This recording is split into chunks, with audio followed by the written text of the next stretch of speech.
ወንዶች ሆይ በህይወታችሁ እስከዛሬ ድረስ ሴቶችን ለመሳብ ያደረጋችሁ ያላችሁት ነገር እጅግ ኋላ ቀርና ቀረፋፋ ነው ብትባሉ እና ሴቶችን በአንድ ነገር ብቻ ወደ እናንተ መሳብ ትችላላችሁ ብትባሉ ምን ይሰማችኋል?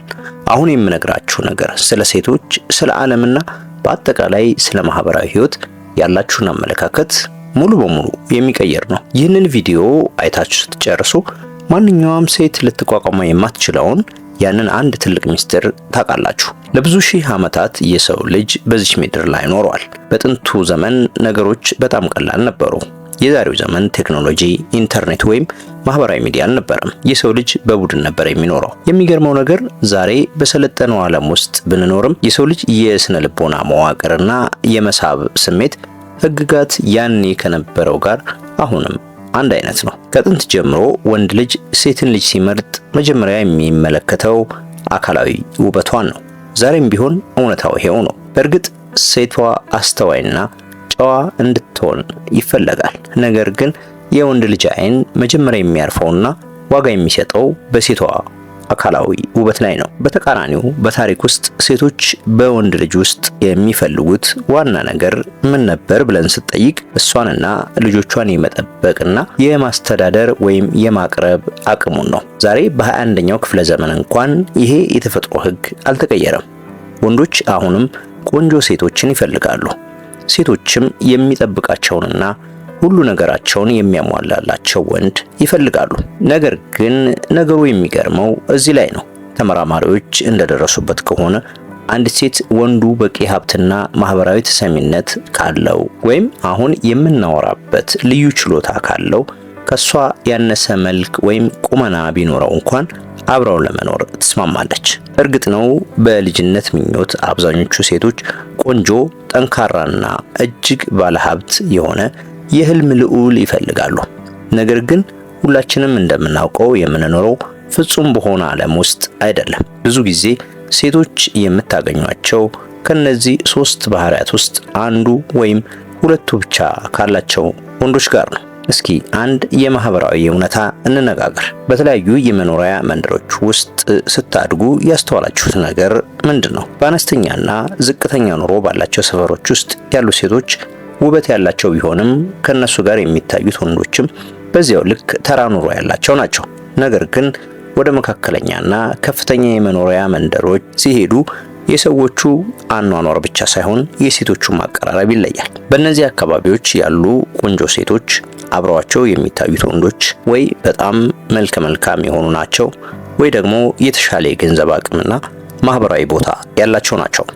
ይህ በጥንቷ ኢትዮጵያም የነበረ ነው። በነገስታቱና በመኳንንቱ ዘመን እጅግ ውብ የሆኑት ቆነጃጅት የሚገኙት በነገስታቱ ግቢ ውስጥ ነበር። ንጉሱ ባለ ግርማ ሞገስ፣ ባለስልጣንና ባለሀብት ስለነበር ምርጦቹን የማግኘት እድል ነበረው። ዛሬም ቢሆን ህጉ ያው ነው። ከፍተኛ ውበትና ክብር ያላት ሴት ምንም ዓላማ፣ ገንዘብና ማህበራዊ ቦታ የሌለውን ወንድ አትመርጥም። ይህ የህይወት እውነታ ነው። ታዲያ ዋናው ጥያቄ እዚህ ላይ ነው። መልከ መልካም ካልሆንክ ወይም ደግሞ ገና ሀብት ካላፈራህ ቆንጆና የምትመኛትን ሴት ለመሳብ ምን ያስፈልግሃል? ማንኛውም ሴት ልትቋቋመው የማትችለው ያ አንድ ሚስጥር ምንድን ነው? መልሱ ቀላል ነው። ጌም ወይም ደግሞ ማህበራዊ ብልህነት ይባላል። ይህ ችሎታ አንዴ ከገባህና ካዳበርከው በህይወትና በማህበረሰብ ውስጥ ወደ ፈለግከው ደረጃ ለመድረስ እንደ አቋራጭ መሰላል ያገለግልሃል። ይህ ችሎታ ካለህ በመልክህ ወይም በኪስ ሙሉነት ላይ ብቻ አትደገፍም። በሀገራችንም ሆነ በዓለም ላይ ያሉ ብዙ ስኬታማ ወንዶችን ተመልከት።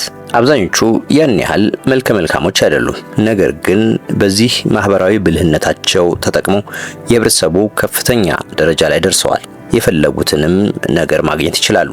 የፈለጓትንም ሴት ያገኛሉ። አእምሯችን የተፈጠረው ከሰዎች ጋር ለመግባባትና ለመቀራረብ ነው። ሴትን ልጅ በፍጥነት ለመቅረብና ልቧን ለመማረክ ዋናው መንገድ ገንዘብ ማሳየት ብቻ አይደለም። ገንዘብና መልክ እጅግ ጠቃሚ ናቸው፣ ትልቅ ብልጫም ይሰጣሉ። ነገር ግን በሴቶች ዓለም ውስጥ ትልቁን ዋጋ የሚወስደው ወንድነቱ፣ አቀራረቡና ንግግሩ ማለትም ጌሙ ነው። በየሰፈሩና በየካፌው ታዘባችሁ ከሆነ ምንም የሌላቸው ተራ የሚባሉ ወንዶች እጅግ ቆንጆ ሴቶችን ይዘው ሲሄዱ ታያላችሁ። ሚስጥሩ ምንድነው ብላችሁም ተደንቃችሁ ሊሆን ይችላል። በቪዲዮ ጌም ቋንቋ ብንናገረው ሌላው ክህሎታቸው ዜሮ ቢሆንም የንግግርና የማህበራዊ ግንኙነት ወይም ጌም ብቃታቸው 100% ስለሆነ ነው። ሴቶች በተፈጥሯቸው ማህበራዊ ፍጥረታት ናቸው። ከነሱ ጋር የምትገናኝበት ዋናው ድልድይ ደግሞ ማህበራዊ መስተጋብር ነው። ብዙ ወንዶች ስህተት ይሰራሉ። ሴት ልጅ ለመሳብ ብቻ ብለው መጀመሪያ ትልቅ ገንዘብ ለማግኘት ወይም ደግሞ የሆነ የመሪነት ቦታን ለመያዝ ይሮጣሉ። ይህ አሰራር ወደ ኋላ የተገላቢጦሽ ነው። ምክንያቱም ገንዘቡም ሆነ መሪነቱ ራሱ የሚመጣው ከማህበራዊ ብልህነት ነው። አንድን ትልቅ ቢዝነስ ለመስራት ሰዎችን ማሳመን አለበት። ሰዎችን ለማሳመን ደግሞ ማህበራዊ ብልህነት ወይም ጌም ያስፈልግሃል። በትልልቅ የንግድና የህይወት መድረኮች ላይ የብዙ ቢሊዮን ብሮች ስምምነቶች የሚፈረሙት በክፍል ውስጥ በሚደረግ ጨዋታ፣ በንግግርና በሰላምታ ነው። ስለዚህ ወንድሜ ሴት ልጅን በመቅረብ ሀብት በመፍራት ወይም ደግሞ በህይወት ስኬታማ ለመሆን እየተቸገርክ ከሆነ መስራት ያለብህ ማህበራዊ ክህሎት ላይ ነው። ይህንን ችሎታ ለማሳደግ ደግሞ ቀላል ነው። ልክ እንደ ማንኛውም ስራ በተግባርና በመለማመድ የሚመጣ ነው። ከሰዎች ጋር ተነጋገር፣ በራስ መተማመንክን አሳድግ፣ የሰዎችን ስነ ልቦና ተረዳ። ይህንን ማህበራዊ ብልህነትን ስታሳድግ ገንዘቡም መሪነቱም የምትመኛት ቆንጆ ሴትም ወደ ህይወትህ መምጣታቸው አይቀሬ ነው። ይህ ወደ ስኬት ማማ የሚወስድህ ሚስጥራዊ መሰላልህ ነው። በሚቀጥለው ቪዲዮ ስለዚህ ሶሻል ስኪል ወይም ማህበራዊ ክህሎት እንድሰራላችሁ ከፈለጋችሁ ክፍል 2 ብላችሁ ኮሜንት አድርጉ። የዛሬው ቪዲዮ ከጠቀማችሁ ላይክ እንዲሁም ደግሞ ቻናሉን ሰብስክራይብ አድርጉ። በሚቀጥለው ቪዲዮ እስከምንገናኝ ድረስ ሰላም።